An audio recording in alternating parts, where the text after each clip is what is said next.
What is up, guys, and welcome back to another episode of the Nourish with Renata podcast. We have a new series for you where I am answering your most commonly asked questions about your periods. So today I'm answering the question, why is my period so heavy?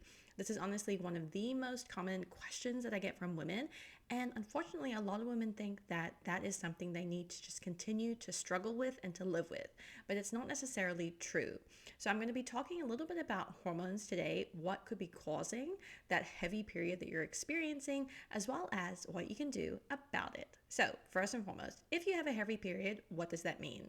Typically, this means the first 1 to 3 days-ish of your period is a very heavy flow, meaning that you oftentimes have to change your period product between every 1 to 2 hours.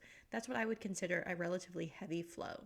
Now, this can obviously last for a greater amount of time depending on your duration of your menstruation phase. However, if you are having a very heavy period for longer than 3 or 4 days, that is definitely something you want to see your medical practitioner about. For most women, if you have a heavy flow between 1 to 3 days, the first 1 to 3 days of your period, then the first thing that I ask is, what are some of the other PMS symptoms that you experience? Now, for many women, they might say something like, I often struggle with constipation, or I also get a lot of clotting, some bad cramps, I might have breast tenderness, I might have headaches or migraines. And for me, when I hear those particular things, especially when it's in conjunction with having regular constipation, I think about estrogen dominance. Now, estrogen dominance is a term that basically means there's a little bit too much estrogen circulating in your body for its relationship compared to the other female sex hormone, progesterone. So there's just a little bit too much estrogen in you, and especially when you're experiencing constipation, what that means is the estrogen that is in your body is not able to be eliminated through your bowel movements, which is the primary way for estrogen to be released. So what we want to do when it comes to estrogen dominance is, first and foremost, help your gut health to improve so that you can eliminate that excess estrogen through your bowel movements. A couple of ways to do this are making sure you're really well hydrated. Hydration affects all of our organs. We know that just a 1% reduction in hydration starts to affect every single organ in your body, most especially your brain. So we want to make sure you're super well hydrated. This means drinking at least half of your body weight in ounces of water per day. So if you are a 150-pound human and you want to drink half of your body weight in ounces of water, that means you'd want to aim for about 75 ounces of water per day.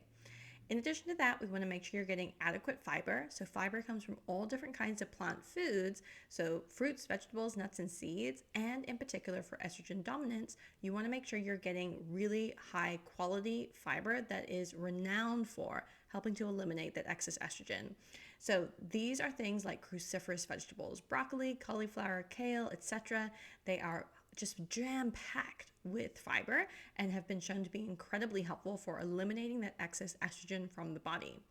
Now, in terms of other PMS symptoms that you might experience when it comes to estrogen dominance, you might also find that your anxiety increases quite a bit, but right before you have your period.